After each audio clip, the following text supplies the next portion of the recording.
Hi everyone, welcome to our second mocap refinement tutorial. Here you're going to learn about how to use motion key editing and a couple of other tools to improve and refine your raw motion capture. I have everything set up here already, so I'm going to get right into recording. I can bend my knee slightly a couple of times if my feet are floating in order to get them on the ground. You can see that this time I'm doing a sort of side dodge, jumping from one side to the other. The timely knee bending is the key part of this capture, and I'm going to use some upper body adjustments to make the entire motion better.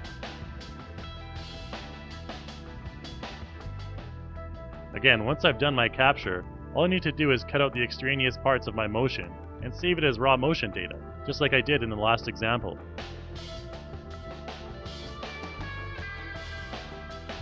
Again though, after I've cut out the beginning part, I want to make sure that I start with a natural pose on frame 1. You can see that my character looks okay from the front, but from the side you can see that his initial pose is not natural. So I'll get to work on that, just like I did in the last tutorial. Remember that the first pose will affect the rest of the motion, so it's good to have a natural and balanced looking pose.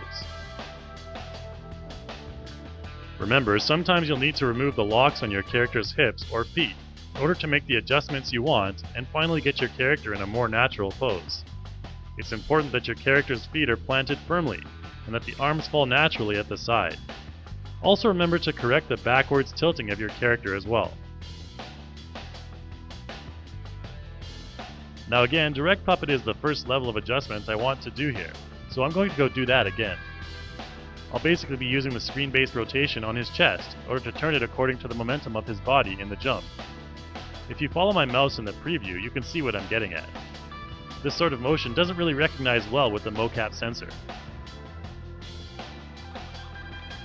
Thankfully, I have Direct Puppet, which can make a dramatic improvement in just a few seconds. Once I'm finished recording, I'm going to get right into the motion key editing. What I'm going to do is essentially do some more detailed editing to add emphasis to my character's movement. The first thing I'll do is go to the first frame where my character lands and is at his lowest point. When I rotate to the side, you can see that his shoulder is a bit creased. This is because I did Direct Puppet for my character's chest, but not for his arms.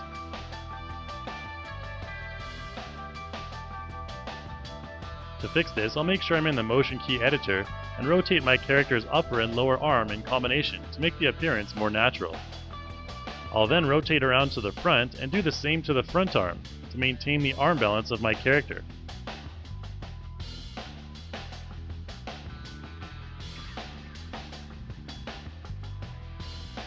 If there are any adjustments needed with the hands here as well, you can do that here. Often with the Kinect mocap, the hands and wrists will be mispositioned. In this pose, most of the character's weight is being focused on his left leg, so I can pull back his right foot slightly to give more emphasis to the stance. Also, I can pull his left ankle out a bit for a more dynamic angle.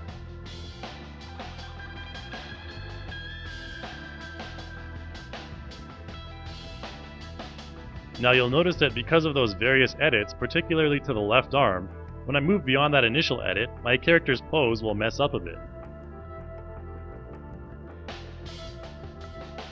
Luckily this is easily fixed. All I really need to do is go to a frame around where my character is at the height of his jump and press the reset motion button in the key editor, which will bring every part of the character back to the original motion at that particular point. You can see first that if I do this too early, the transition may be too sharp and the results still won't look good. So I can actually just simply drag this keyframe forward, and this will create a better and smoother transition to the next section of the action. Now remember how I mentioned that mocap characters will often jump flat-footed? Well, here's a good example of that. In order to fix this and make the motion a bit better, I'll simply rotate the angles to give a more accurate appearance of actually jumping. His shoulder may also need some slight adjustment here as well, so I'll get into that.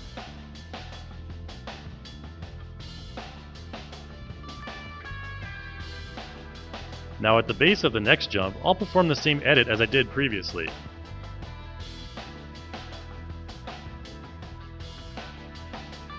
Again, I'm using a combination adjustment of both upper and lower arms, as well as making the shoulders at proper heights. I'll also go in and adjust the feet as well, just like I did before.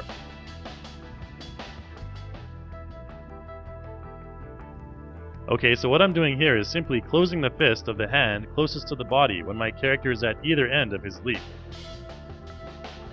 This is just a small refinement, but even small refinements can still add a lot of detail to your motion in the end, and every little bit helps. I'll give you one more example of the main motion edit I'm doing here.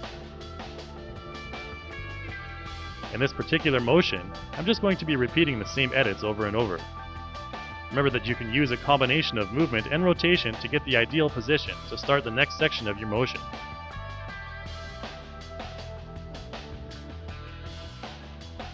Now you'll notice that as I scrub through the timeline here that my character's feet are sliding once they hit the ground. In the previous tutorial I demonstrated a simple fix to this, but let's take this a step further for more detail. What I want to do first is wait until my landing foot is totally planted, and then break the clip. That's because this is going to be the beginning of where I want to transfer the weight to that particular limb. Next, I need to go to a part of the animation where the weight is not on any particular limb and break it again. After that, I want to right-click on my clip section and select Align Whole Clip, and then select Left Leg. When I scrub through now, you can see that there is no sliding.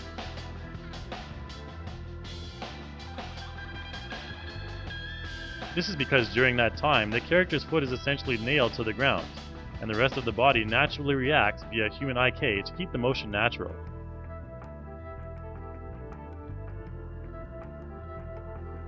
Okay, let's try one for the right leg now. So what will happen if I just make one more break on the clip until when my character's right foot is planted? Well, let's try it out. I'll make this break here, and then align the whole next section of the clip to my character's right leg.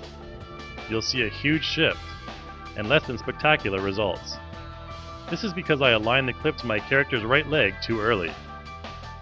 I'll just Ctrl Z to get myself out of that bad situation and try one more time. Now again, I'm just going to leave that clip section in between neutral, and go to the part where my right foot is planted, and break the clip once more. After that, I'll again scrub to the area where the weight is off that foot, and break the clip again. Now you can see the results look good. The right foot stays in place like it should, and there is no unnatural shifting of position. Okay, basically all you need to do from there is continue to repeat that same pattern of aligning full clip sections to either the right or left leg. I highly suggest that you save your project after you're finished, just in case you want to go back later and make further edits, because if you only save the motion, you will only have the clip to work with instead of the ability to reset to original keyframes, as well as build upon all the other edits you made.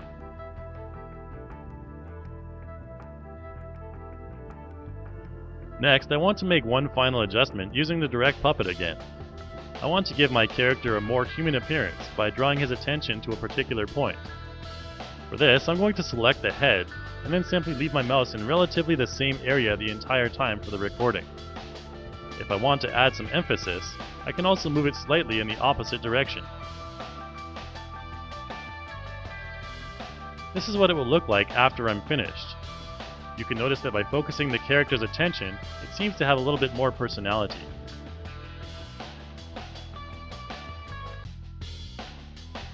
Okay, finally I'm going to show you how to loop this motion. Now looping is actually easier than it seems, you just need to know the right steps.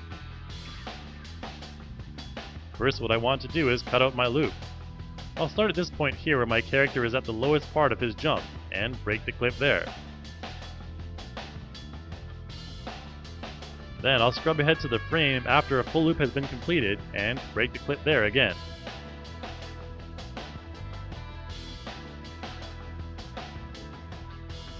Now I have my single loop here. What I need to do next is make sure that the first and last frames are the same. So what I'll do is zoom in and go to the second frame of my clip, and break it.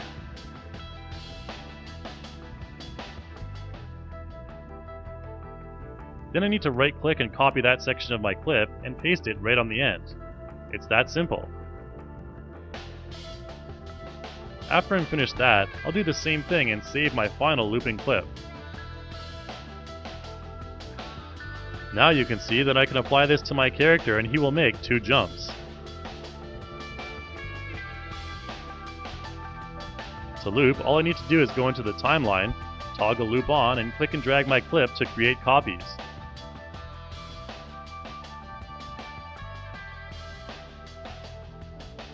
Now you can see the results as my character performs his looping motion. So that's about it. Stay tuned to the next mocap refinement tutorial, where I'll demonstrate some more advanced features like time warp and reset pivot.